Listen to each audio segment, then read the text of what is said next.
disponibilité. Merci. Encore, excusez-nous pour le retard, mais vous allez être bénis. Donc, sans plus tarder, nous vous disons bienvenue. Et si vous pouvez déjà commencer à partager, nous allons démarrer l'étude biblique de ce soir. Donc, je vais présenter les éminents hommes de Dieu. Il y a le pasteur Moses qui est avec nous. Pasteur Moses. Shalom, shalom, peuple de Dieu. Que l'Éternel Dieu vous bénisse au nom de Jésus. Amen. Amen. Et ensuite, le père de la maison, l'apôtre Guy-Joseph Tano. Shalom, que Dieu vous bénisse. Voilà. Donc, dans toujours le thème général qui est le combat spirituel, aujourd'hui, nous allons parler un peu plus de la prière ou de l'importance de la prière dans le combat spirituel. J'ai envie de dire dans la guerre spirituelle. Bon, dans le combat spirituel. Donc, nous allons tout de suite lire un verset et nous allons commencer d'abord par la prière et ensuite nous allons entrer dans les Écritures. Amen. D'accord, prions. Père, nous voulons te bénir, te remercier pour cette opportunité que tu nous donnes encore ce soir d'apprendre de ta part. Nous prions que ton esprit nous conduise afin que nous puissions être mieux équipés et faire face à tout dans ce monde. Seigneur, prends le contrôle de toutes choses et bénis tous ceux-là qui sont connectés au nom de Jésus-Christ de Nazareth. Amen. Amen. Voilà, donc le texte de base, si je puis ainsi, je vais lire juste un verset biblique dans toujours Éphésiens chapitre 6, le verset 18. Donc, faites en tout temps, par l'Esprit, toutes sortes de prières et de supplications. Veillez à cela avec une entière persévérance et priez pour tous les saints. Alors, nous sommes dans le domaine du combat spirituel toujours. Et j'ai envie de déjà donner la parole à Pasteur Moses. Nous sommes toujours dans le combat spirituel. Oui. Et aujourd'hui, nous voulons parler de la prière. Donc, nous voulons d'abord, avant de savoir comment prier, d'abord révéler un peu ou bien relever l'importance de la prière dans le combat spirituel. Merci, mon pasteur. Je pense que le peuple de Dieu a été béni le dimanche par le message de l'homme de Dieu. Nous bénissons la vie du pasteur. Quand nous parlons de la guerre spirituelle et l'importance de la prière, il faut préciser que de toutes les armes spirituelles que nous possédons, nous avons deux armes que nous pouvons appeler offensives, c'est-à-dire la parole de Dieu d'une part et la prière d'autre part. Et donc, il ne peut pas y avoir une guerre spirituelle s'il n'y a pas de prière. Okay. Et la prière, c'est l'arme fatale que le chrétien détient pour combattre l'ennemi et pour le vaincre. Cependant, il faut préciser, la Bible nous exhorte à prier selon le plan de Dieu, selon la volonté de Dieu. Okay. Et la Bible va jusqu'à même dire que nous ne savons pas comment prier. Et c'est en cela maintenant, nous nous reposons sur le Saint-Esprit qui nous aide.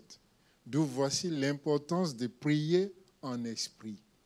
Parce que celui qui prie en esprit s'édifie lui-même et l'Esprit lui donne la révélation, car la parole dit que qui connaît mieux la volonté de Dieu, sinon le cœur ou l'esprit de l'homme qui habite en lui, ou l'Esprit de Dieu qui habite dans l'homme.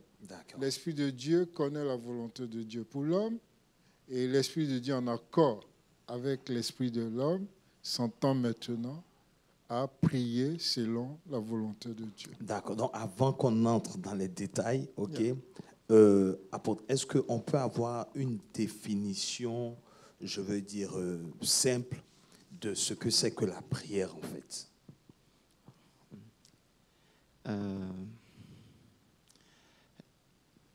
Je vais commencer par dire que la prière est essentielle.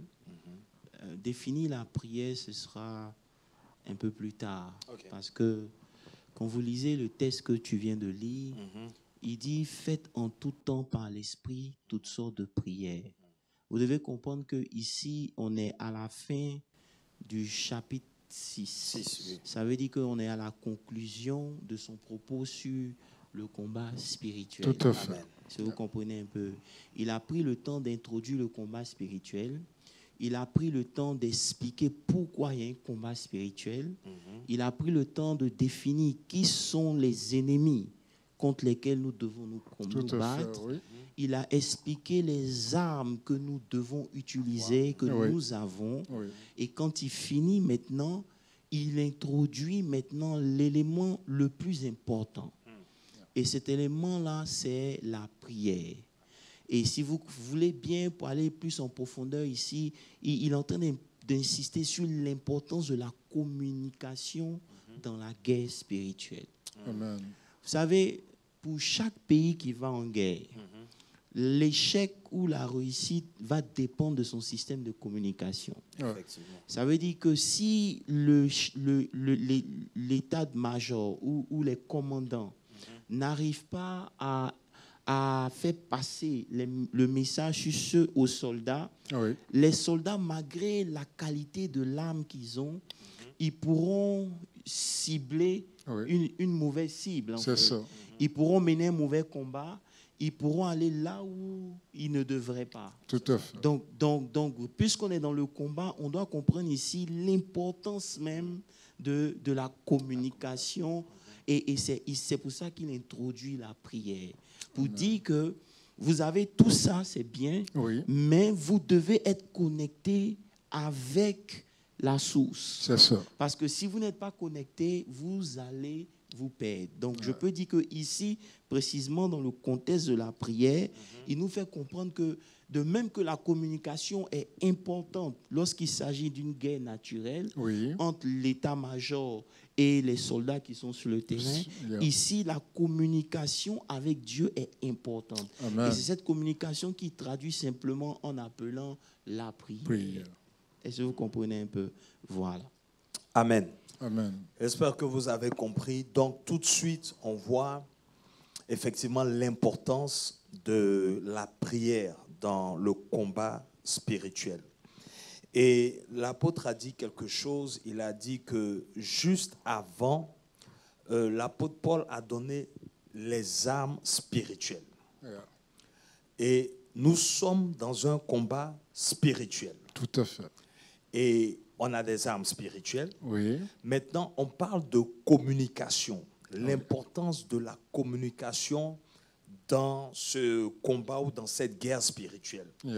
Donc, la communication, on parle d'une communication spirituelle qui est la prière. C'est ça? Oui, parce que la communication, vous savez, les soldats doivent entendre les instructions du commandement. Ça veut dire que si vous allez dans une guerre et que vous ne savez pas où aller, vous aurez des problèmes. Donc c'est pour cela que les soldats doivent communiquer avec la base. Si vous regardez tous les films de guerre, vous allez voir qu'il y a toujours quelqu'un qui transporte une radio. Ça veut dire que lui, son travail dans l'armée, c'est de prendre la radio satellitaire et de communiquer avec la base et tout. Si on doit venir les chercher, leur donner leur position, tout ça. Parce que c'est crucial. Sans une communication avec la base, vous êtes perdu. Donc, vous ne pouvez pas entrer dans le combat spirituel sans communiquer avec l'esprit. C'est pour cela que quand vous lisez bien le verset, il dit « Faites en tout temps par l'esprit, grand E, toutes sortes de prières et de supplications. » Ça veut dire quoi? Il introduit maintenant le rapport qu'il y a entre le Saint-Esprit et la prière. Yes. En fait, je suis en train de réaliser parce que pour arriver à ce niveau de communication, vous voyez un peu ce que je veux dire? C'est-à-dire, ça, c'est déjà la maturité à un certain niveau.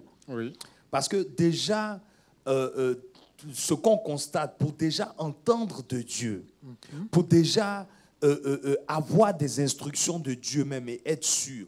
Maintenant, nous sommes dans le domaine même de combat spirituel ou de guerre, où des émotions peuvent être engagées, où on peut avoir nous-mêmes des idées. Et que maintenant, on ait ce discernement-là pour pouvoir communiquer avec la base et en même temps, en fait, je suis en train de réaliser combien de fois la spiritualité, c'est une question de maturité. Oui. Non, ça dit que vous ne pouvez pas être un homme spirituel si vous n'êtes pas mature dans les choses de Dieu. Mais ici, ça va au-delà. Ça veut dire quoi?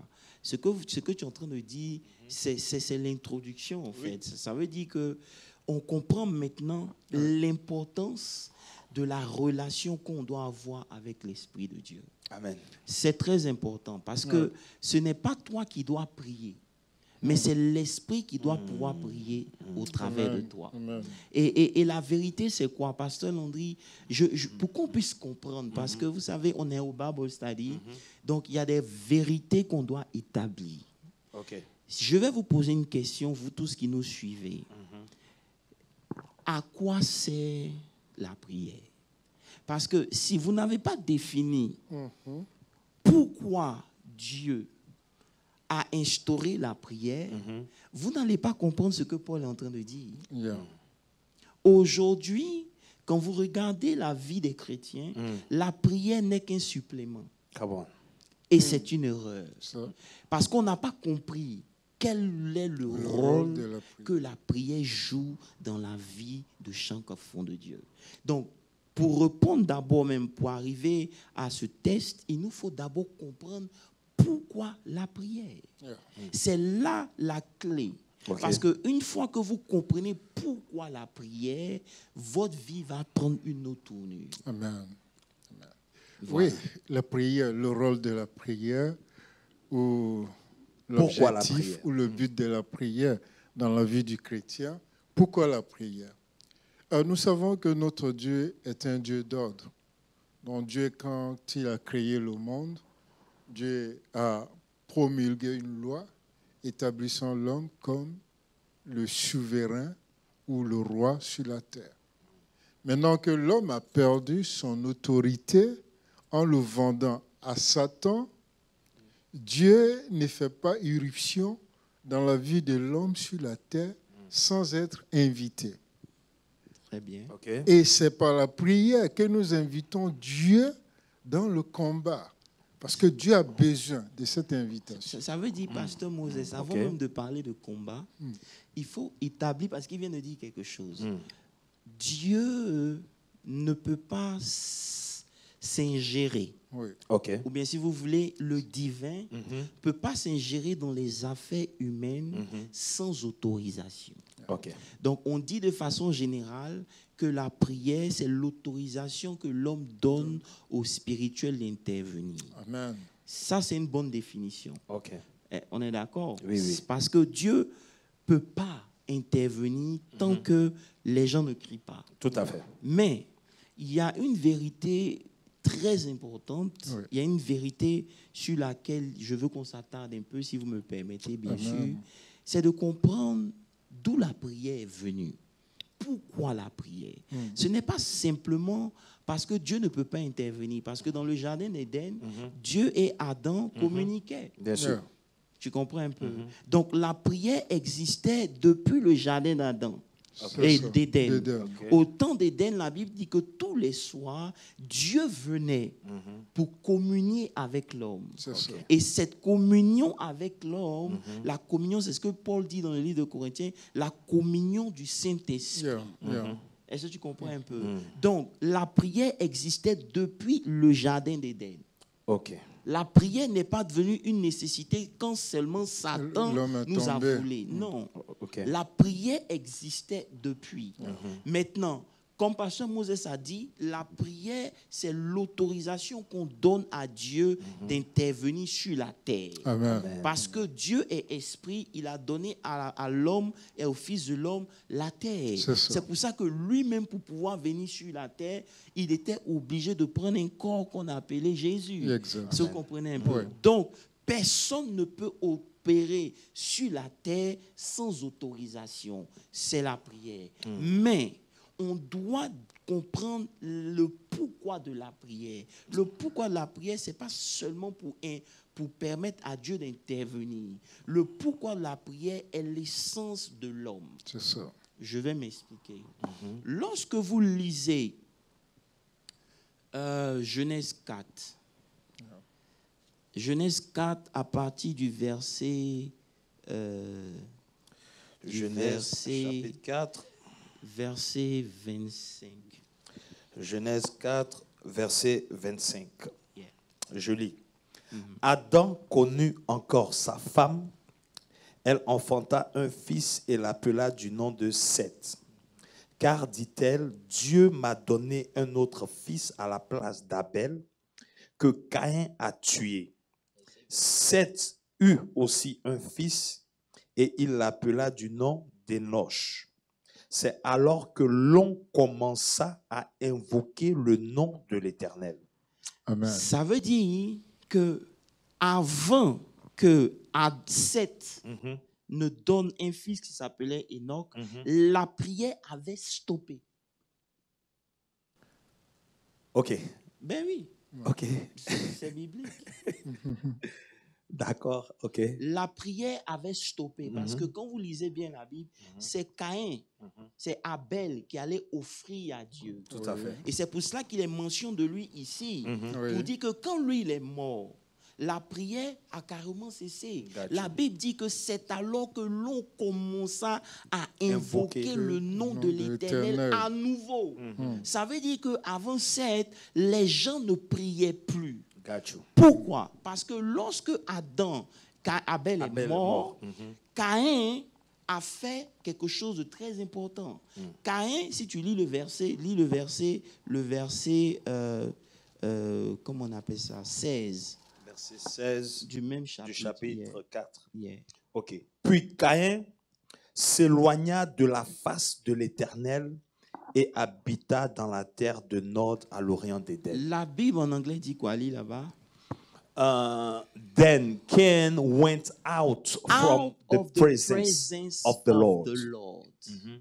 And dwell in the land of Nod on the east of Eden. Yes. Ça veut dire quoi? Ça veut dire que Caïn, lorsque Dieu l'a maudit, Dieu l'a chassé, il lui-même, non, Dieu ne l'a pas chassé, Dieu l'avait maudit, lui-même, il a pris sur lui le soin de s'éloigner de la présence de Dieu.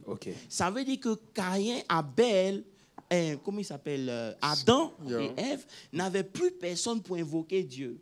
Pourquoi la Bible ne parle pas d'eux ici, je ne sais pas. Mais une chose est sûre, c'est que quand la Bible précise que c'est quand Noah est revenu, qu'on a commencé à invoquer Dieu encore sur la terre, ça veut dire qu'avant ça, la prière avait cessé. Est-ce que vous comprenez un peu? Maintenant, le problème, c'est quoi? Voilà pourquoi il faut aller à l'origine. Tout à fait. Faisons un petit Bible study. Lorsque Dieu crée l'homme, Dieu crée l'homme selon sa ressemblance et son image. Donc Dieu crée l'homme avec l'esprit, son esprit. Tout à fait. Si vous, aujourd'hui, vous enlevez un arbre de la terre, c'est une question de temps. Tout à fait. Il ne pourra plus se développer. Donc l'homme n'a pas été créé pour être indépendant. L'homme a été créé pour dépendre de la présence de Dieu. Parce que l'homme est esprit dans un corps. Tout à fait. Est-ce que vous comprenez un peu? Donc la prière, ce n'est pas juste pour demander des choses à Dieu. Tout à fait. La prière est ce qui donne à l'homme d'exister. Amen. Est-ce que vous comprenez? C'est pour cela qu'aujourd'hui, lorsqu'on regarde le monde, plus on s'est éloigné de Dieu, plus on est devenu vulnérable. Tout à fait. Parce que ce qui fait un homme, ce n'est ni ses diplômes, ni son intelligence, mais c'est sa source. Et sa source, elle est spirituelle.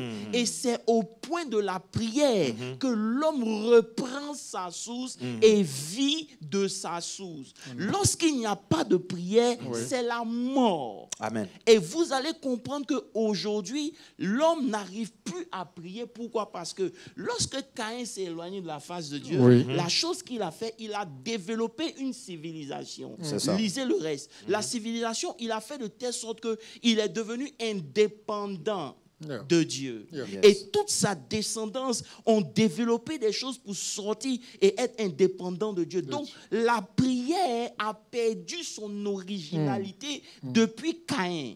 Et aujourd'hui, nous sommes dans une société où la civilisation aussi joue un rôle tellement important et ça fait qu'on n'arrive pas à prier. Tout à fait. Est-ce que vous comprenez un peu? Donc la prière, tout nous éloigne de Dieu. On ne prie pas pour demander des choses à Dieu, on prie pour vivre. Amen. Ok. Vraiment, c'est tellement bien développé.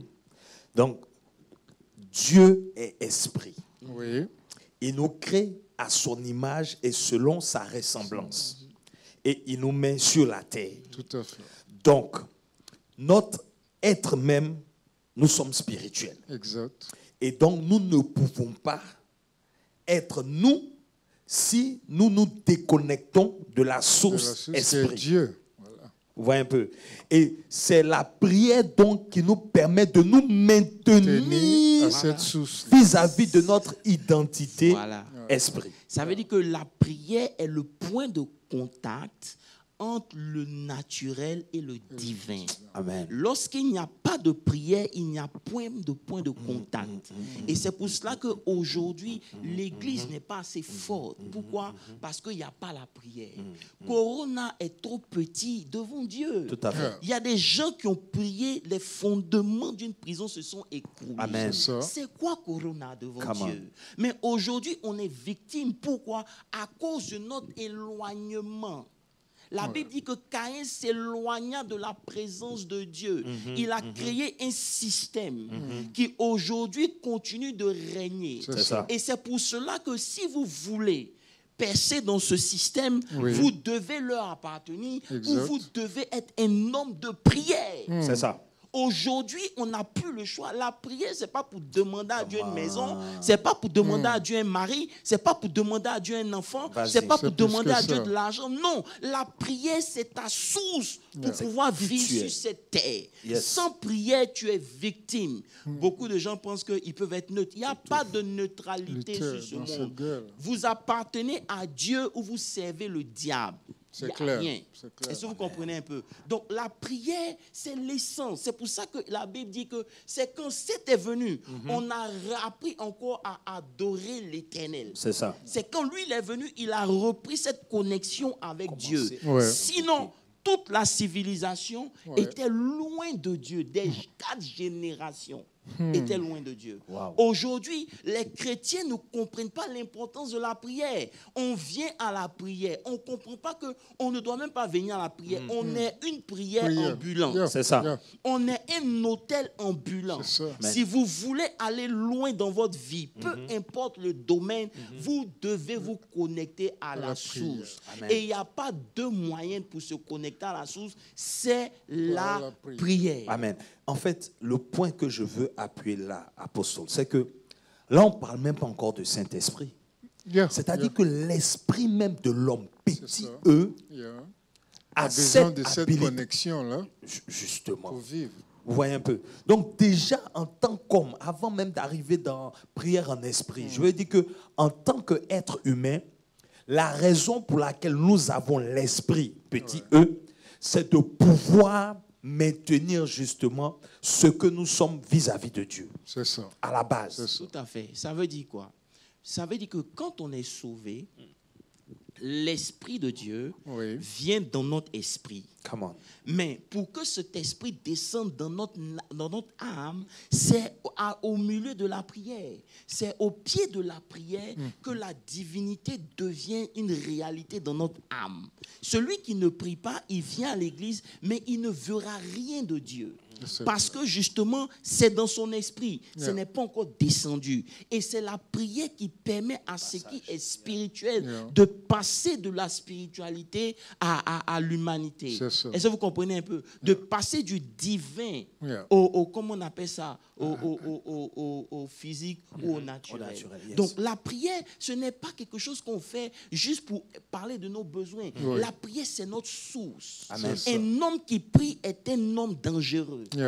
Parce que la Bible dit, écoutez, il y a des versets qui disent, on n'avait pas compris. Il dit, celui qui réside à l'abri du Très-Haut. Oui. Celui qui demeure. Celui qui demeure sur l'abri du Très-Haut. Repose à l'ombre du Tout-Puissant. Yes. Est-ce que vous comprenez un peu? Celui qui demeure, il repose à l'ombre du Tout-Puissant. Yes. Il transporte une atmosphère. C'est ça. Cette atmosphère-là, elle est divine.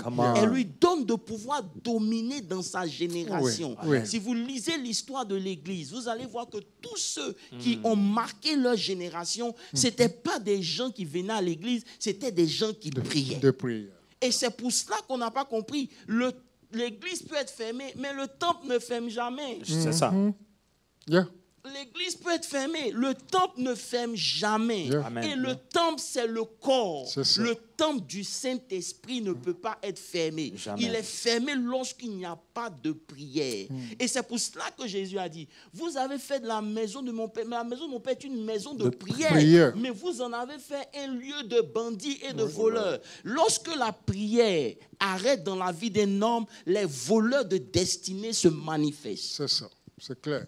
Ils viennent s'installer, puis ils prennent le contrôle. Ils viennent s'installer, ils prennent le contrôle de ta destinée. Ils décident des choses qui doivent arriver dans ta vie pour la simple raison que tu es déconnecté de ta source. Amen. Donc, on ne prie pas pour demander des choses à Dieu, non. Tu vois, apôtre, donc, la prière, c'est une vie. C'est ça. La prière, c'est le style de vie du chrétien. C'est la vie. C'est un homme de Dieu donc, dit, c'est pas la prière, c'est le souffle du chrétien. Amen. Bien l'oxygène ou bien... En fait, quand je dis la vie, c'est pour dire que, comme l'apôtre a dit, on ne vient pas pour demander. Parce qu'on a fait de la prière un moyen d'intervention, c'est-à-dire momentané ou circonstanciel. Oui, dans notre vie. Voilà. C'est-à-dire que quand quelque chose arrive, où on entend, où il y a un danger, c'est là qu'on cherche maintenant à prier.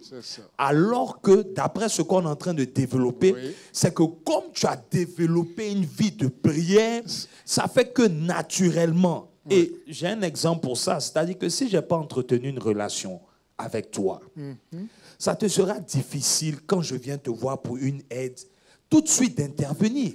C'est clair. Vous voyez un peu ce que je dis? Mais quand j'ai développé une certaine relation quand même, ça fait que ça facilite. Avant même que tu n'ouvres la bouche, tu peux même je suis déjà conscient du problème. Voilà, c'est-à-dire, tu peux déjà, comme tu m'as connu, je t'ai connu, tu peux appréhender même mon besoin. Oui, bien sûr. Vous voyez un peu? Et c'est pour ça que Dieu dit, vous n'avez même pas besoin de dire ce que vous voulez parce que je sais. Ça veut dire que tu comprends que ici, tu sais bien parce que c'est des choses sur lesquelles on avait parlé peut-être dimanche. Dieu, lorsque vous comprenez le principe de la prière, vous n'avez plus besoin de demander. Vous êtes en communion avec Dieu. Avant même que tu n'ouvres la bouche, il connaît tes besoins. La prière, ce n'est pas pour dire ses besoins. La prière, c'est pour communier avec Dieu afin que tu sois dans la source. C'est ta source. Ça veut dire quoi? Regardez, lorsqu'un homme quitte la présence de Dieu, lisez le texte. Ils ont fait beaucoup de choses. Ils ont cherché leur propre protection. Ils ont cherché à bâtir des choses pour dire qu'on est indépendant de Dieu. Mais l'homme ne peut pas être indépendant de Dieu parce que Dieu est la raison de son existence. Est-ce que vous comprenez un peu? Donc c'est au moyen de la prière, il tire de sa source. C'est au moyen de la prière qu'il boit de l'énergie divine. C'est au moyen de la prière qu'il reçoit même la direction. Est-ce que vous comprenez? Prenez l'exemple de Lucifer, qui est aussi un esprit. C'est un ange. C'est une entité spirituelle. Lorsqu'il s'est déconnecté de Dieu, il est devenu quoi? Il est devenu Satan. Tous ceux qui ont l'esprit de Dieu ou qui sont nés de Dieu ou de l'esprit, lorsqu'ils se déconnectent de la source, ils deviennent autre chose. Exact. C'est clair. Regardez l'homme aujourd'hui. Quand l'homme est tombé, il a perdu cette communion avec Dieu. Qu'est-ce que l'homme est devenu? Aujourd'hui, lorsque vous regardez même le monde entier, on se demande, mais est-ce que c'est... Il y a des choses qui... en temps normal, devait même pas devait même pas exister. Mais aujourd'hui, c'est devenu normal. Parce que plus on évolue, plus on s'éloigne de Dieu. Et ce qui est dommage, c'est que nous, les enfants de Dieu, on n'a pas compris le système dans lequel on est. On n'a pas compris que le diable nous a mis dans un système pour nous empêcher de nous connecter à la source. Donc aujourd'hui, on développe des carrières, on ne développe pas notre vie spirituelle. On développe des business, on ne développe pas une intimité avec Dieu. On développe des relations humaines, on ne développe pas de relations avec Dieu. Et finalement, on finit par compter sur nous-mêmes. C'est pour cela que la prière dans nos vies a perdu son essence. Mais lorsque vous comprenez que vous n'êtes rien sans votre source, la prière devient obligatoire. Amen. On n'a pas besoin de vous pousser, vous n'avez pas besoin d'être sous une certaine atmosphère pour prier. Vous priez parce que vous sentez. Est-ce que vous comprenez un peu? Vous n'avez pas besoin que les choses aillent. Ce n'est pas quand c'est bon, que quand ça ne va pas qu'on prie, mais même quand ça va. Vous êtes obligé de prier. Parce que la prière, pour résumer un peu, c'est l'endroit où vous connectez à votre source. Donc, un chrétien qui va passer toute une semaine sans prier, il est déjà dans un problème. Il est en train de vivre comme Caïn. Il est indépendant de Dieu. Et votre indépendance de Dieu va vous causer votre ruine. Yes. En fait, apôtre, tu as touché un point où tu as dit que, tu vois, il faut prier même quand on n'a pas de problème.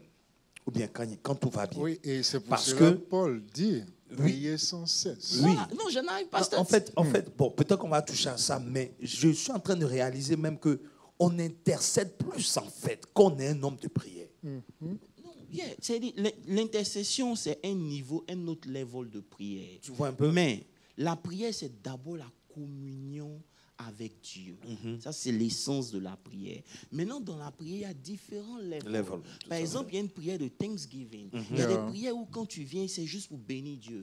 Regarde, quand tu aimes quelqu'un, you don't have to say much. You just want to be in the presence of that person. C'est tout ce qui t'intéresse. Tu veux être à côté de cette personne, même si vous ne faites rien. Même si vous, il n'y a rien, mais tu viens. Et tant qu'on n'a pas atteint ce level avec Dieu, c'est qu'on n'a pas encore commencé à prier. Je suis d'accord.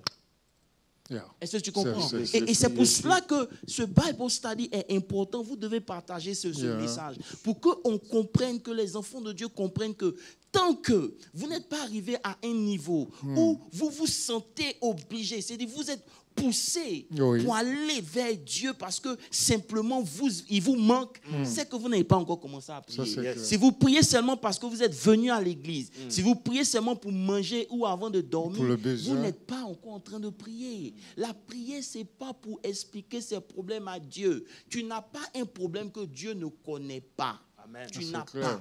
Le vrai problème, c'est que comme tu n'as pas de communion avec Dieu, tu es obligé de lui expliquer, Seigneur, regarde ce qui se passe. Non, mais celui qui passe du temps dans la présence de Dieu, rien ne le surprend. Je vous donne un exemple, un preview. Lisons ensemble, comment on appelle ça, Actes. Actes, chapitre lis Actes 6. Actes 10. 10. Corneille. Lis Actes 10. Ok, Actes chapitre 10, le verset 40. Verset 30. Ok, Actes 10, verset 30. Corneille dit, il y a 4 jours, à cette heure-ci, je priais dans ma maison, à la 9e heure, et voici un homme vêtu d'un habit éclatant se présenta devant moi et dit, Corneille, ta prière a été exaucée et Dieu s'est souvenu de tes aumônes. Regardez, voici quelqu'un qui ne connaît pas forcément Dieu. Suivez-moi très bien. La prière, elle est puissante. C'est elle qui active tout ce que vous avez. C'est ça. Voici un homme qui ne connaît pas Dieu. La Bible dit que pendant qu'il est en train de prier, parce que la prière ouvre le monde des esprits. C'est ça. Donc, tu ne peux pas être un homme de prière et ne pas avoir des relations avec le monde des esprits. Je vais vous dire quelque chose. Ce n'est pas en tant que charnel qu'on monte dans l'esprit. Non. Jamais. Jamais. Vous ne pouvez pas être un homme naturel et accéder au monde des esprits. Pour accéder au monde des esprits, vous devez devenir aussi un esprit. Tout à Et fait. pour devenir un esprit, ce n'est pas par des incantations, mais c'est par votre vie de prière. Vous priez en langue, arrivé à un certain moment, votre esprit se déconnecte de votre réalité physique et naturelle. Vous tombez dans un autre level. Vous montez dans le monde des esprits et les esprits vous reconnaissent. Mais tant que vous n'avez pas accédé à ce level, vos prières ne dépassent pas le plafond. C'est pour cela que beaucoup, malgré leur prière, ne voient rien. Est-ce que vous comprenez un peu? Et je veux utiliser cette opportunité pour dire quoi? Ça veut dire que la soif que tu as des choses de Dieu va déterminer ton level de prière. Merci. Wow. Mais je veux revenir sur Corneille. J'arrive, je n'ai pas encore fini. Maintenant, lis le verset 9. Verset 9 du chapitre. Non, verset 9. Chapitre 10, verset 9.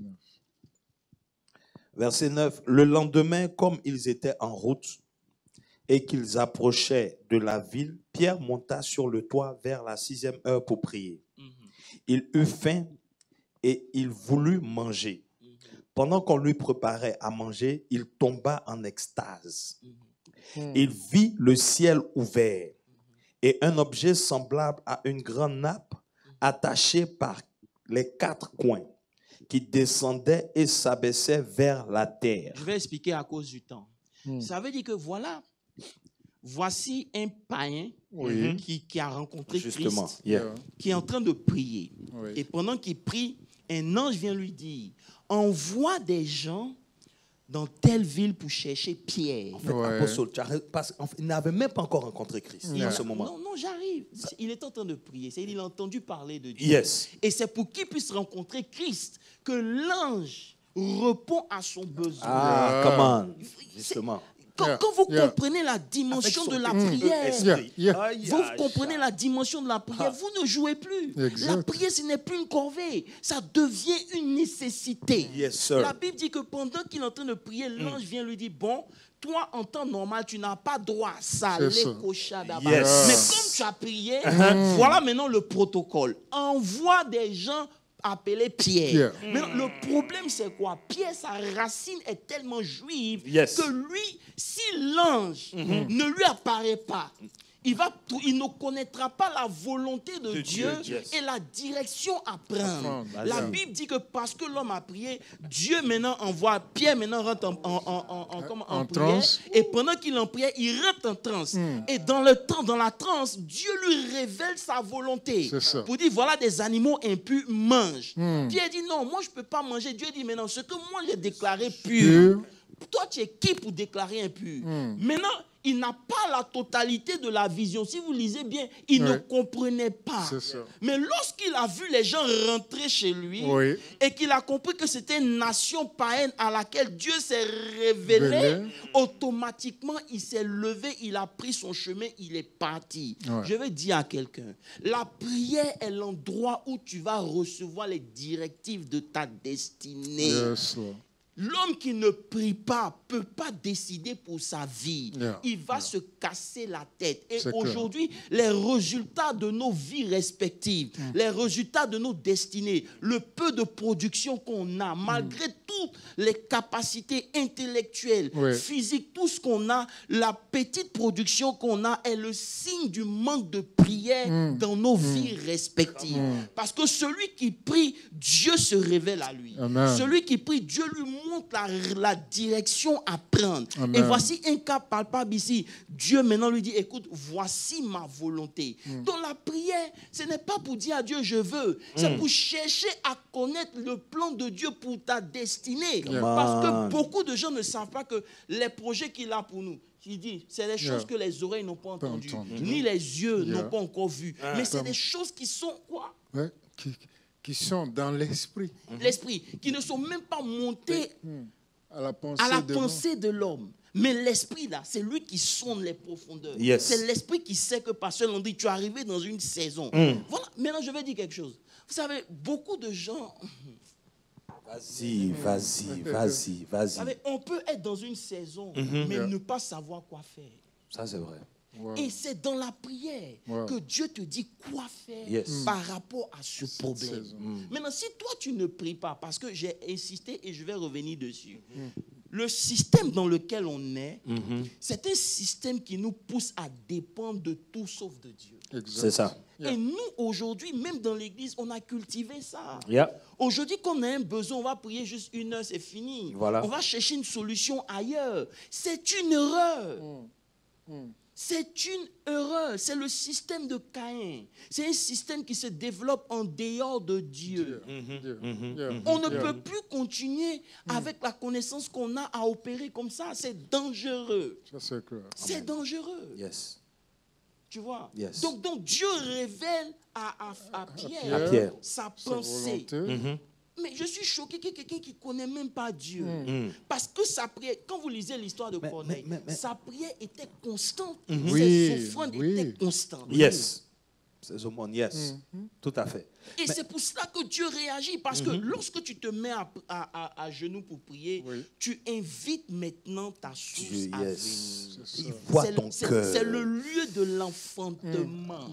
Beaucoup de gens... Oh, ok, laissez-moi vous lire un test rapidement. Lisons ensemble ce test-là de Jean. C'est un passage puissant. My God. De Jean... comment on appelle ça? Lisons ensemble Jésus. Jésus a son baptême. Ok. Dans Luc ou Matthieu. Dans Luc ou Matthieu. Vous pouvez prendre n'importe. Luc ou Matthieu, il n'y a pas de problème. Luc 3, je pense. Baptême de Jésus.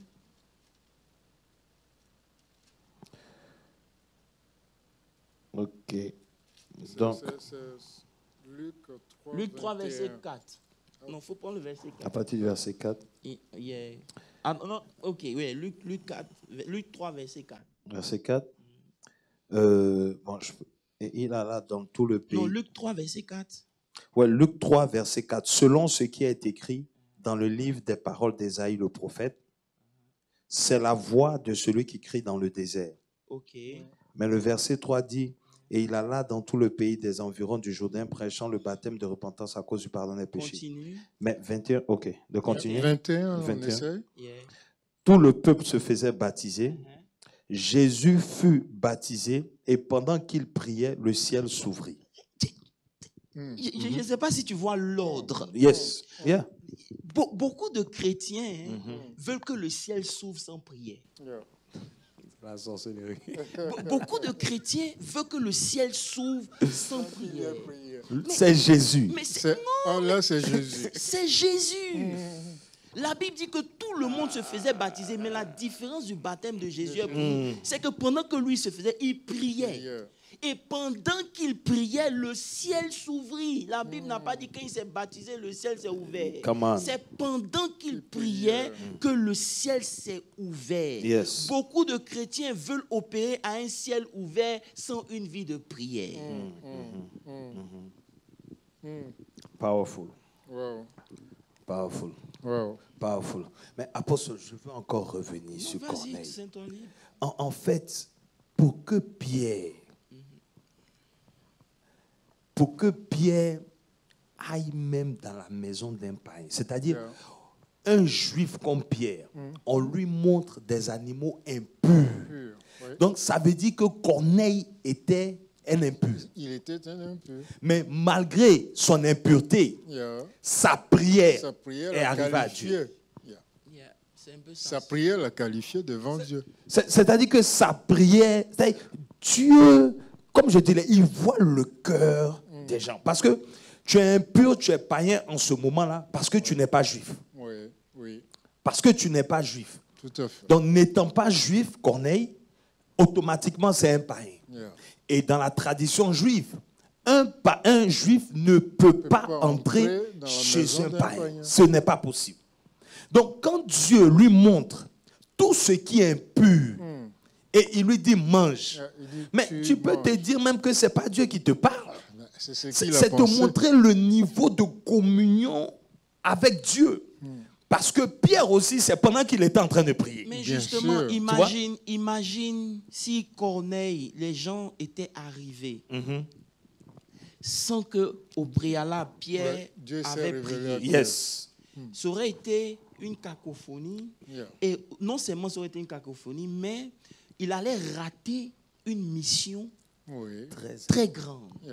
Et c'est pour cela que je dis, Pasteur Landry, soit on opère dans le système de Caïn, celui de vivre sa vie en dehors d'une communion avec Dieu, le système du monde, se baser sur notre beauté, se baser sur nos atouts, nos stratégies, nos pensées, ou on développe le système de Dieu, qui est celui de l'invoquer, celui de la prière. La prière est le lieu d'enfantement de toute destinée. C'est clair.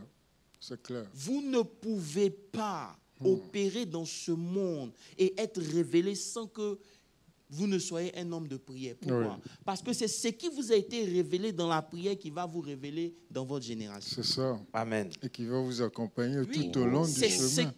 C'est ce qui vous a été révélé pendant que vous priez. C'est ce qui va vous révéler aux autres. C'est ce qui va vous révéler. Parce que lorsque Dieu t'a dit quelque chose dans la prière, ça ne vient jamais seul. Ça vient toujours avec une force pour accomplir la mission. Amen.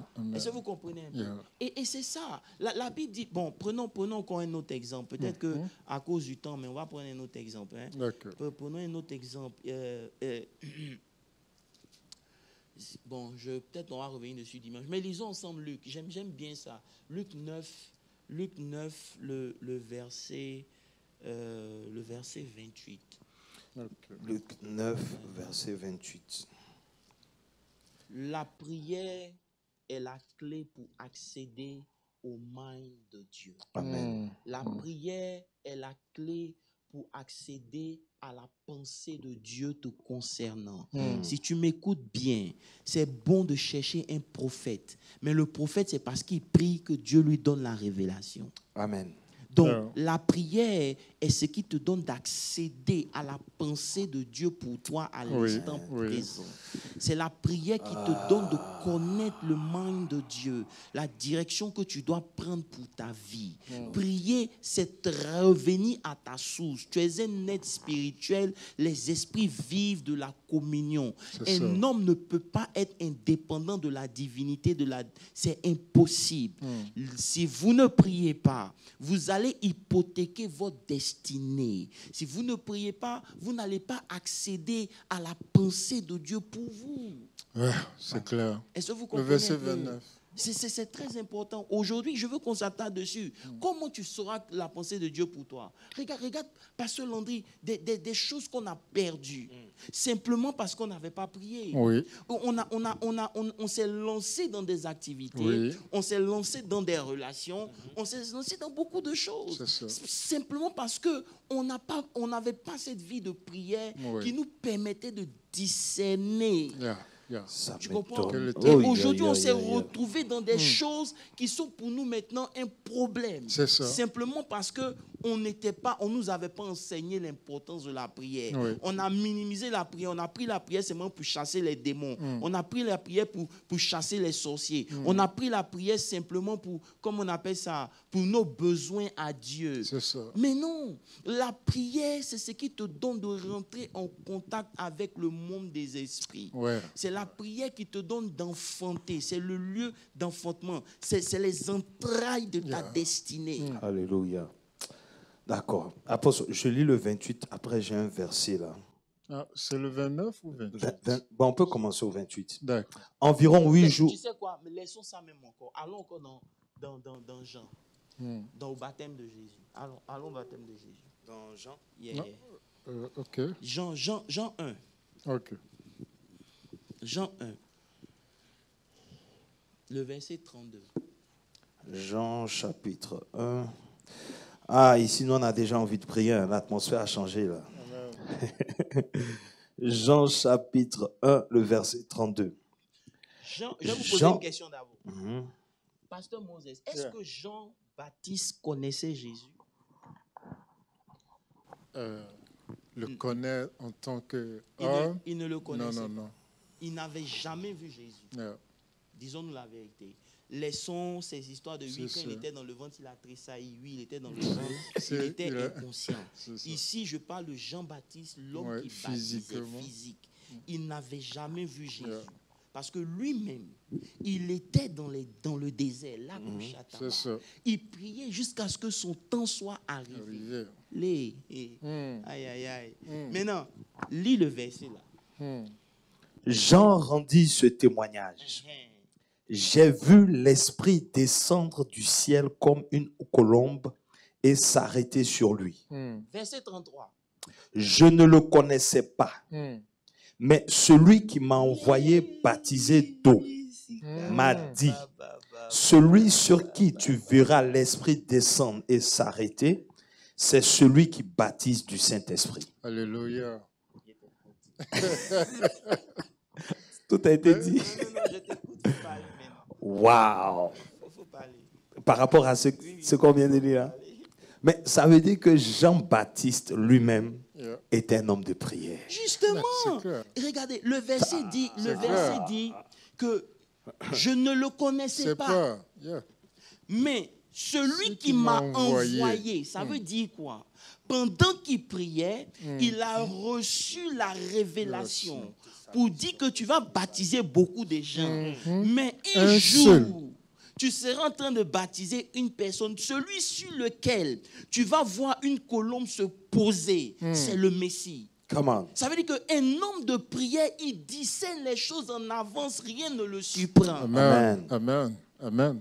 On est toujours surpris. Oui, on est toujours surpris. Pourquoi? Parce qu'on n'a pas une vie de prière. Je ne vous accuse en rien, je parle aussi de moi-même. Lorsque j'ai commencé à mettre ma connaissance de côté, et j'ai commencé à dire au Seigneur, maintenant, enseigne-moi, c'est là que j'ai compris que je ne prie pas. Oui, bien sûr. Parce qu'un chrétien qui ne peut pas prier même 2h30 par jour, il n'a même pas payé sa dîme dans la prière. Amen.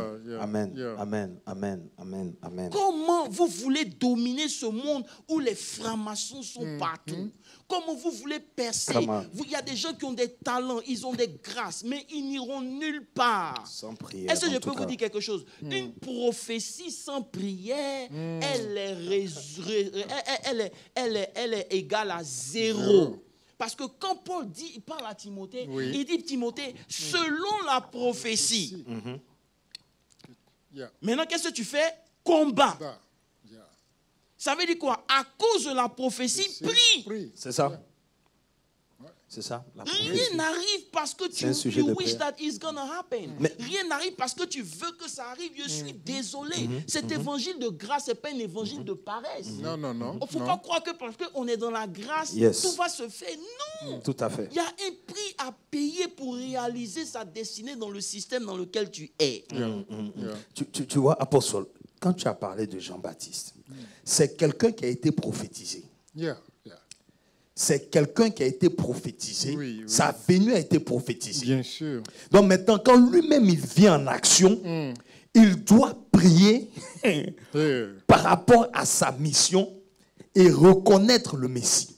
Lis Luc 1, le verset 80. Luc 1, 80. Luc 1, 80.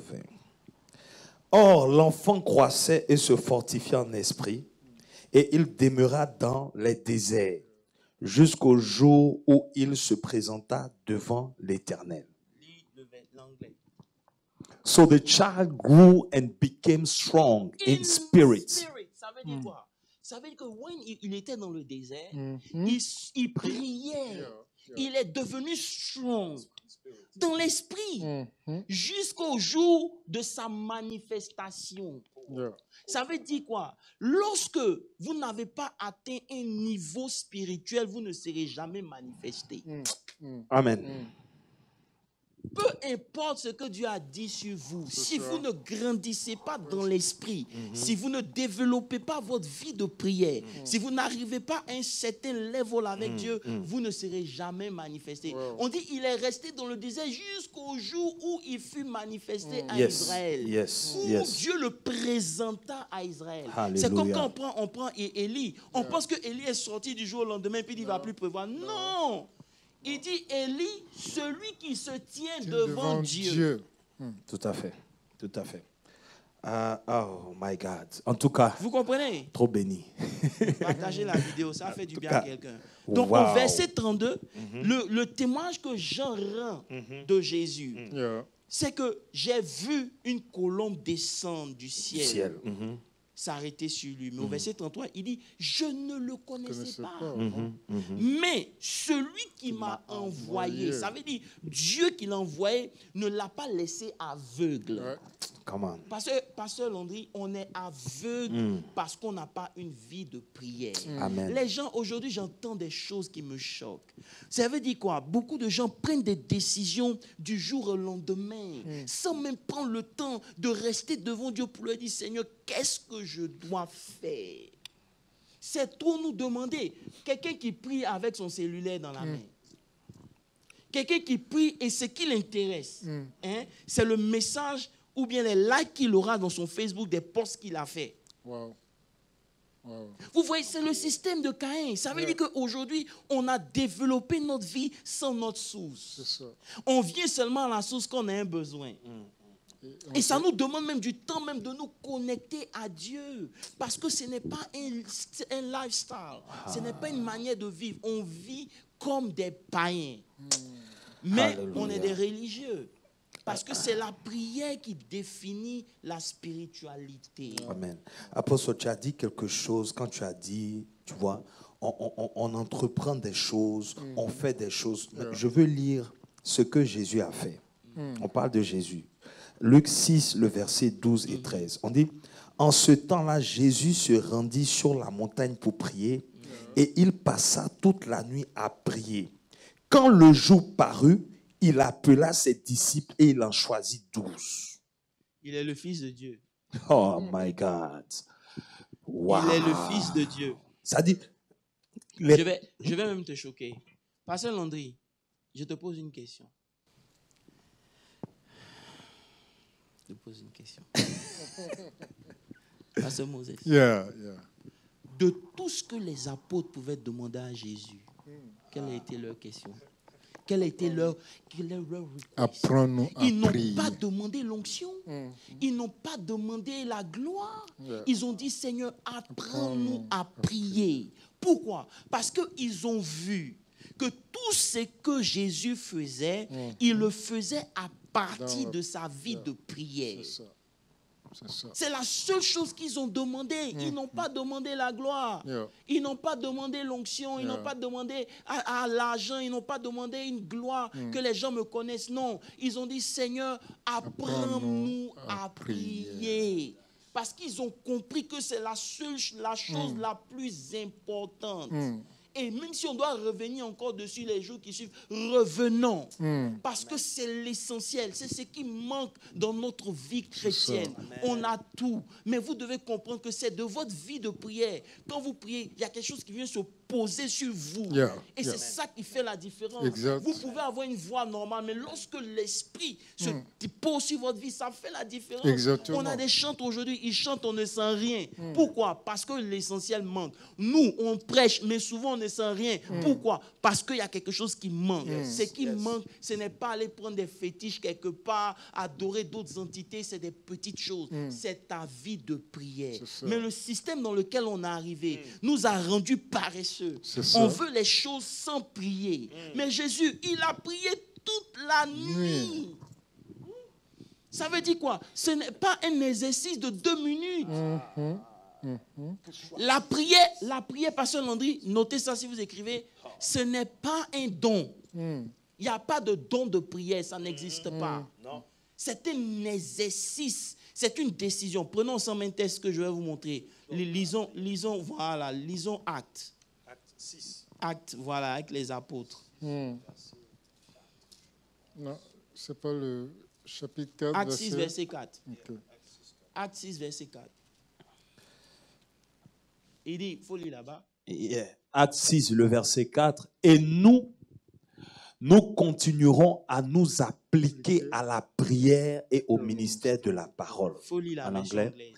But we will give ourselves continually to prayer and to the ministry of the word. Il n'a pas dit, il n'a pas dit on va juste prier. Non, hein. We're going to give ourselves. Ça veut dire quoi? Ça veut dire que lorsque vous voulez prier, vous devez décider. Vous vous engagez. Ce n'est pas une histoire de prier 30 minutes et puis aller dormir. Non. C'est la prière. Ça veut dire, vous priez jusqu'à ce que la prière sache que vous avez prié. Oui. Et ça devient votre vie. Et ça devient votre vie. Sinon, pasteur Moses, on va continuer de lire les merveilles de la Bible et de ne pas les expérimenter. Et à la fin de la journée, on devient frustré. L'Église perd son goût. La vie chrétienne perd son goût dans nos vies. On est fatigué de tout et de rien pour la simple raison que ce qui manque, c'est la prière. Les chrétiens n'ont pas compris le mystère de la prière. La prière, ce n'est pas demander. La prière, c'est te connecter à ta source. C'est ce qui va te régénérer. C'est ce qui va te donner de pouvoir continuer. C'est ce qui va te donner de regarder la situation avec un autre regard. C'est ce qui va te donner d'apercevoir de la pensée de Dieu et de comprendre que même cette situation ici, ça ne pourra pas t'emporter. Parce que c'est important que tu passes par là. Et c'est ce qui a manqué dans la vie de Moïse. Prenons ensemble Exode. Ah, gloire à Jésus. Exode chapitre. Même s'il n'y a plus rien à prêcher dimanche, c'est pas grave. J'ai déjà prêché. Non, ça c'est un serap, c'est pour vous dire que dimanche. C'est une introduction. Non. Préparez-vous. Alléluia. Alléluia. Lisons ensemble Moïse, Exode 3, le verset 31.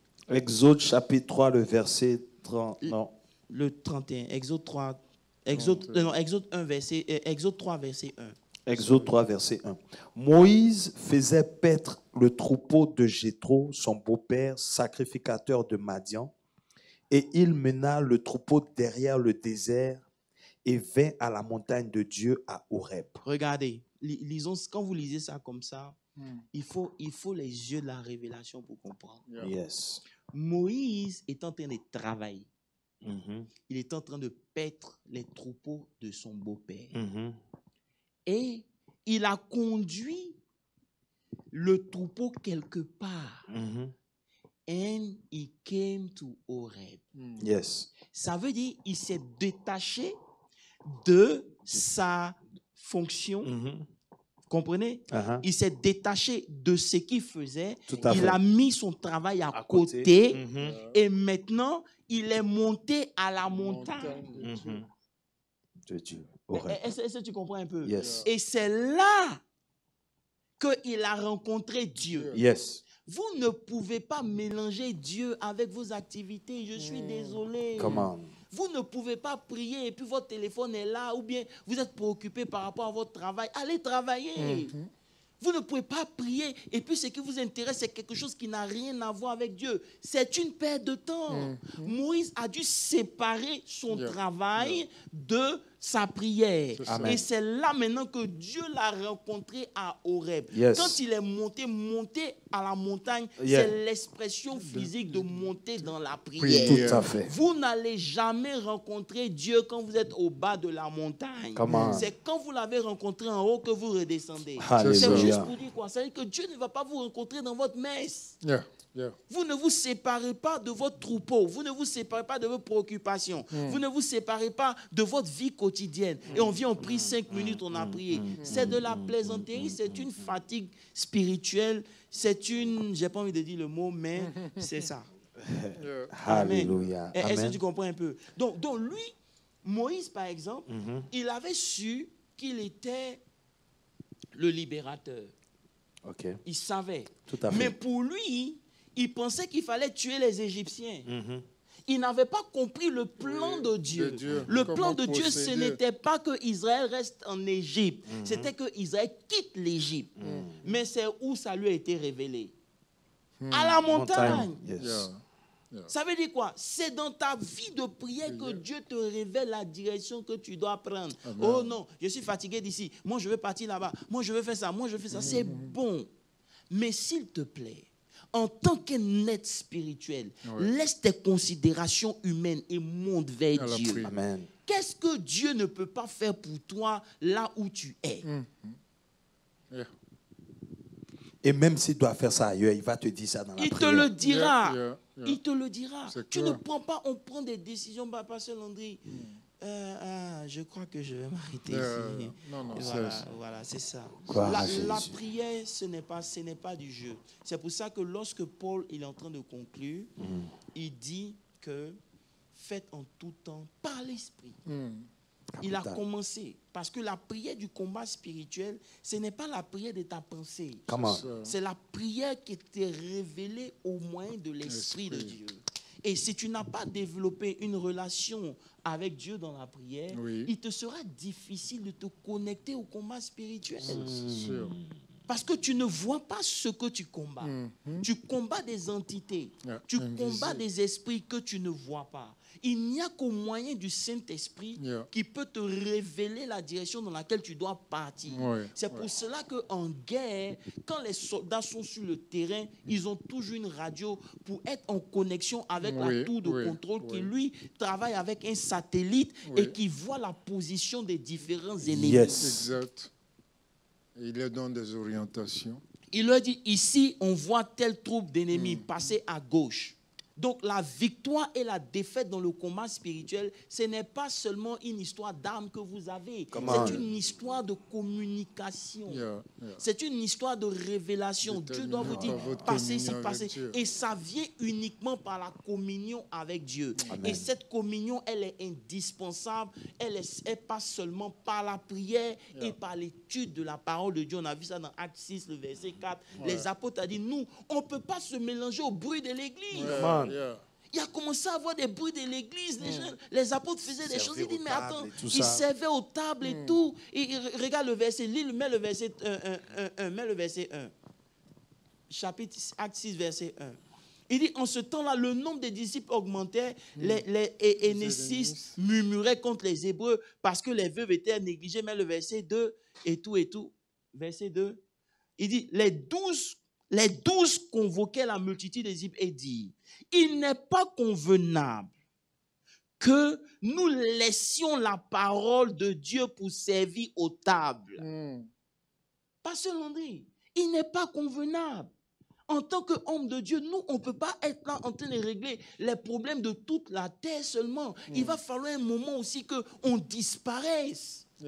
Il dit, il n'est pas convenable. Mais le verset qui suit, le verset 3, c'est pourquoi, frère, choisissez parmi vous des hommes de qui l'on rend un bon témoignage, qui soient pleins de l'Esprit Saint et de sagesse, et que nous allons charger de cet emploi. Maintenant, verset 4, et nous continuerons à nous appliquer à la prière et au ministère de la parole ne vient pas sans la prière. Non, mais Pasteur Landry, c'est un autre aspect.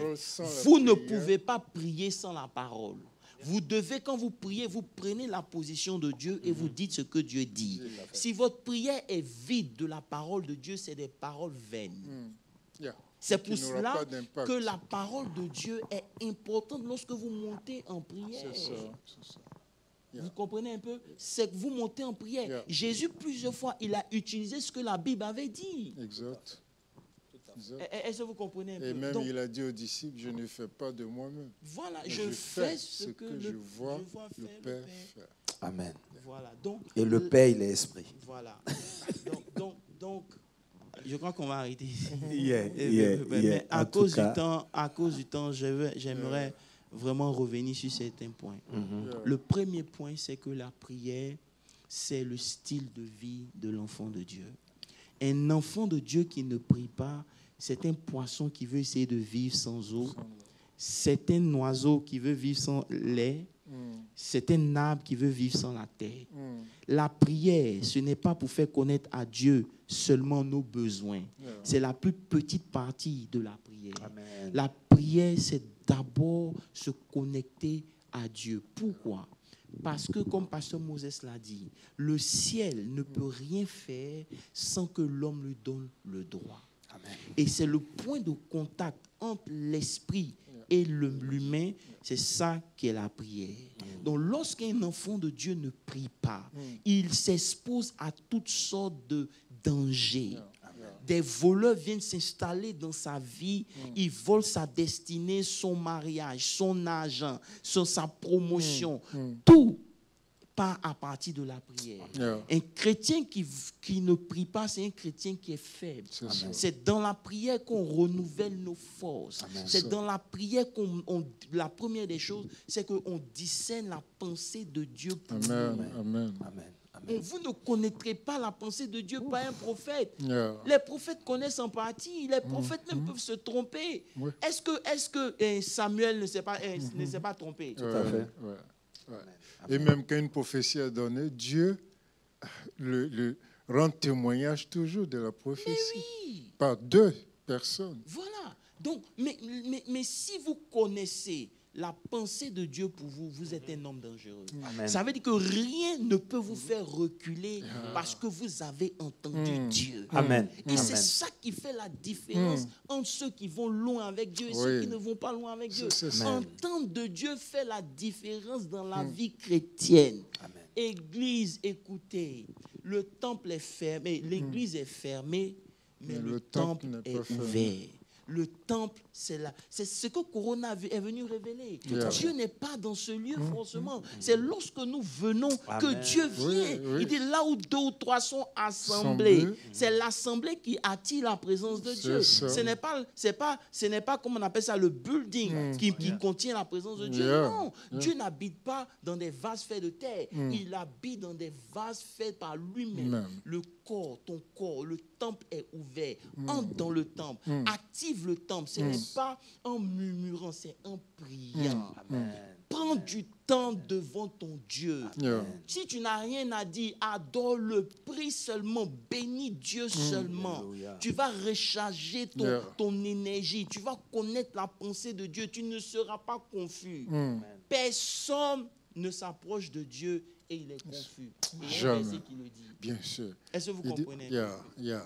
Il dit, nul ne tourne son visage vers Dieu et avoir le visage couvert de honte. Tu peux Mais pas. au contraire, lorsque tu tournes ton visage, tu as le visage rayonnant de joie. Amen. Comme Moïse qui descend de la montagne. Amen. En tout cas, la prière. Je sais que vous êtes bénis. Vous êtes bénis, mais c'est une chose d'écouter et puis c'est une chose d'appliquer, de mettre en pratique ce que nous sommes en train d'entendre. Et vraiment, nous prions que ce Bible Study-là réveille la prière dans la vie des frères et des sœurs. J'ai envie de dire que la prière même te permet de trouver la fréquence de Dieu. Tu vois? Oui, c'est ton réseau avec Dieu. C'est le point de contact. C'est ton réseau. Tu ne peux pas être un homme de prière et tu ne verras pas. Regardez par exemple le psaume 55, le verset 16. Psaume 55, verset 16. On reviendra dessus peut-être dimanche si Dieu permet. Il dit que la mort les surprenne, qui descendent vivants au séjour des morts. Il entend parler de ses ennemis. Car la méchanceté est dans leur cœur, dans leur demeure, au milieu d'eux. Maintenant, verset 17. Et moi, je crie à Dieu et l'Éternel me sauvera. Verset suivant. Le jour, le matin, à midi, je soupire et je gémis et il entend ma voix. Il dit, quant à moi, 3 fois le jour. 3 fois le jour. Quant à moi, je vais prier. C'est ça. Je laisse mes ennemis faire leur sort là, c'est qu'ils vont mourir. Même quant à moi, ils n'ont qu'à faire ce qu'ils veulent. Il n'y a pas de problème. Mais moi, je vais prier. Je vais prier. Amen. Ça doit être la pensée qui anime l'esprit de quelqu'un qui nous écoute. Amen. Tu as essayé de trouver des solutions, ça n'est pas passé. Tu as essayé de chercher des gens pour prier pour toi. Il faut laisser les gens. Connecte-toi des autres. Va à ta source au moyen de la prière. Lorsque tu vas prier, tu vas découvrir une dimension de toi que tu n'allais jamais connaître si tu ne priais pas. C'est la prière qui a mis la différence dans la mission des gens. Moïse aurait continué à perdre le troupeau. Parce que quand il a voulu faire, il n'avait pas eu de direction. Exactement. Mais à la montagne de Dieu, Il a eu la révélation. Dieu s'est révélé à lui. Amen. Il a su. Et le bâton qu'il utilisait pour se protéger, pour marcher, est devenu le bâton de Dieu. Ça veut dire que les choses simples que tu as, Dieu impacte ça quand tu as une vie de prière. Amen. Les choses simples qui t'accompagnent deviennent des choses, des éléments spirituels qui vont faire la différence dans ta vie. Amen. Le prophète qui est mort, laissant le fût d'huile, Yeah. et avait des crédits, au point qu'on voulait vendre ses enfants. Vendre ses enfants. Et lorsque ce même fût d'huile arrivait devant Élisée, c'est devenu une industrie. Ça marque déjà la différence. C'est tout. Entre celui qui prie et celui qui ne prie pas. Gloire à Jésus. Voilà. Peuple de Dieu, en tout cas, il y a beaucoup à dire en ce qui concerne la prière.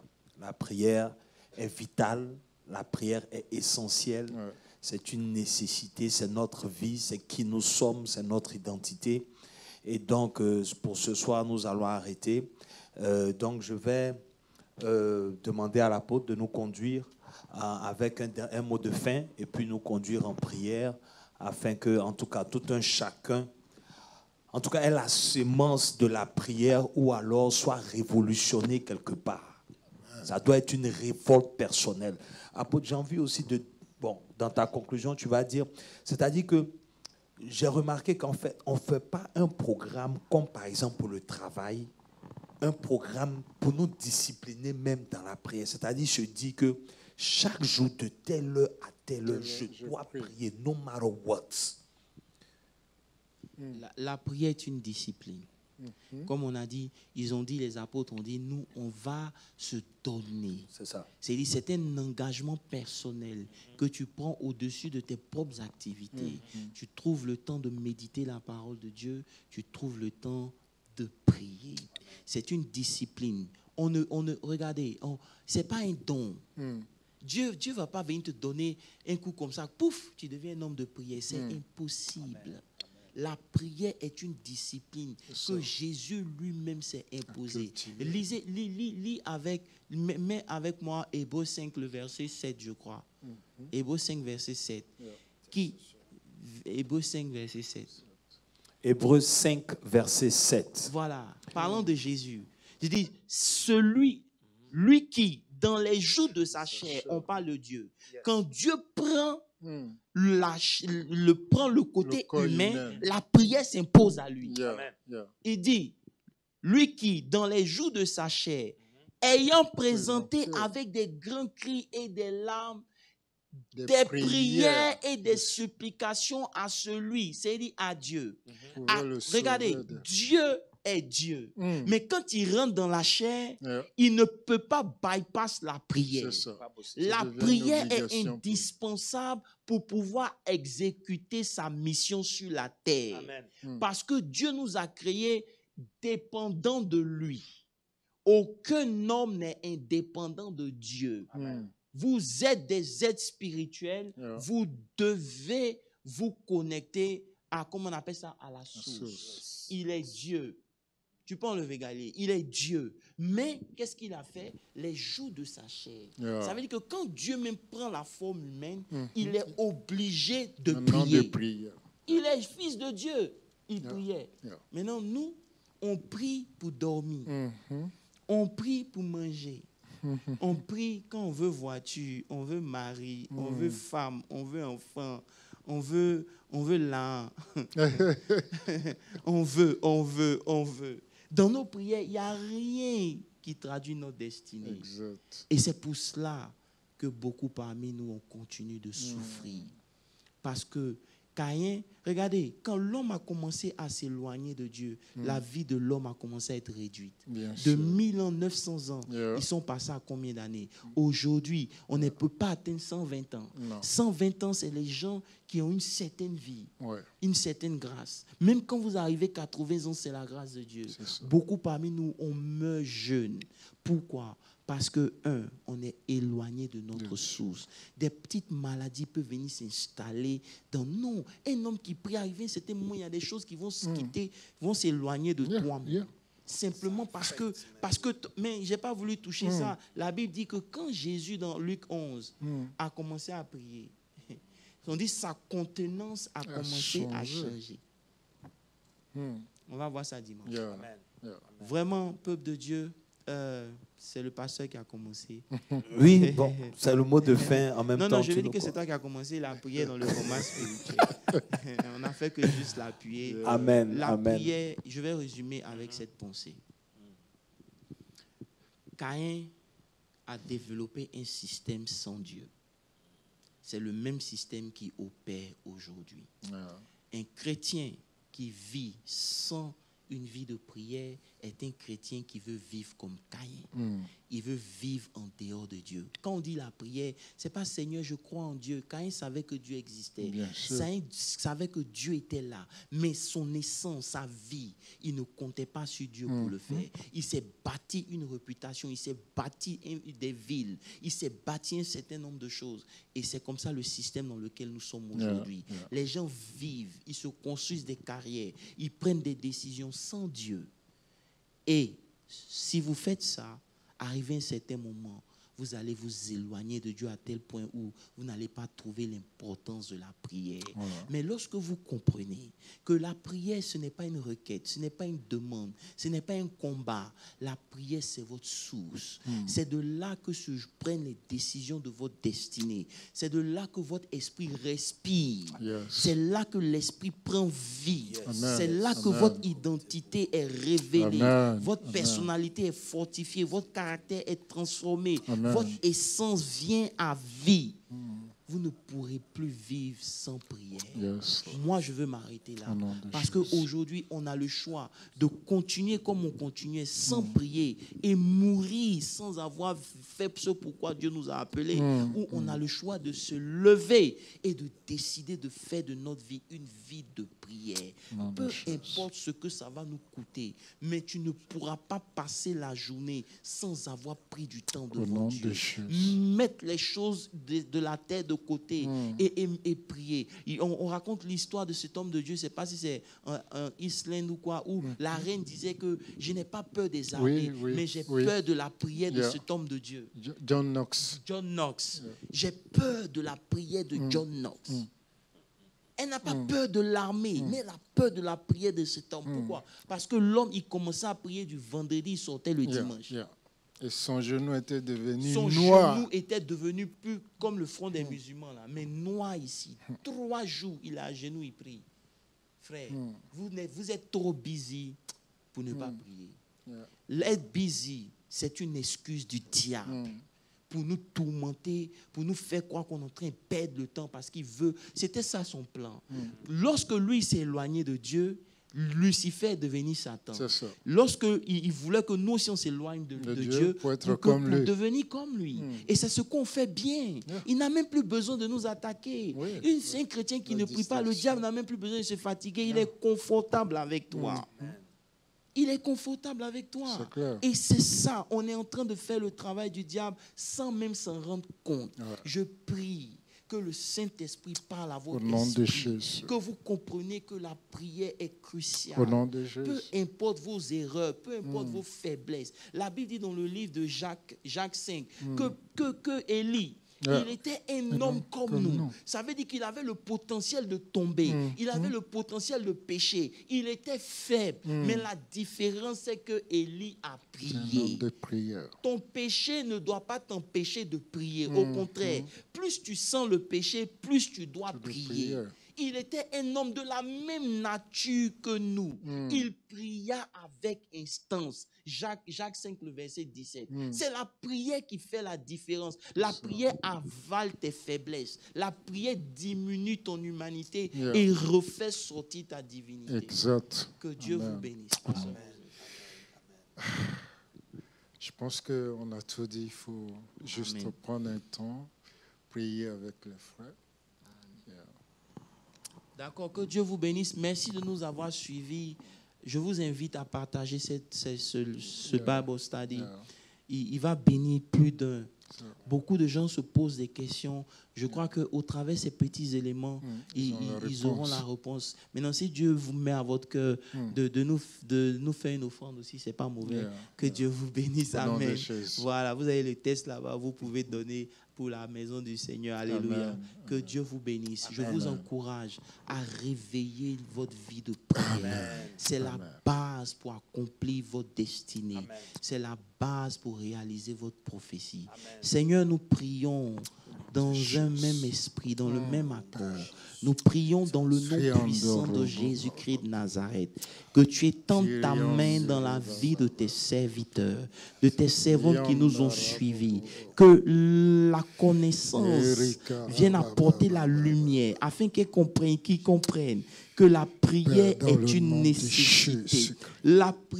La prière n'est pas juste une requête des demandes, non. Mais la prière, c'est leur source de vie. Père, donne-nous de revenir à notre source. Donne-nous de passer du temps, de nous discipliner, de ne pas accepter le système démoniaque de Caïn, mais au contraire, d'invoquer à nouveau l'Éternel. Je prie que, Seigneur, tu te souviennes de tes serviteurs que nous sommes, de tous ceux qui, dont la vie de prière a pris un coup à cause d'un état de péché, à cause d'une situation présente. Seigneur, cette situation n'est rien devant leur communion avec toi. Donne-leur de réveiller cette vie de prière, de Rasokoto Shadababa, Likuria Kosintare Kurayada Bababa, Les Riantos Kiriata Shide Kitiribro. Baraya da kandala brezigi rayata la bre recontolo biraya da sikiri andala chocotobre la kusaka de breke de Père, bénis tes enfants au nom de Jésus. Merci pour ce moment, merci pour le culte de dimanche. Veille sur toutes ces personnes qui ont pris le temps de nous écouter. Au nom de Jésus, nous avons prié. Amen. Amen. Amen.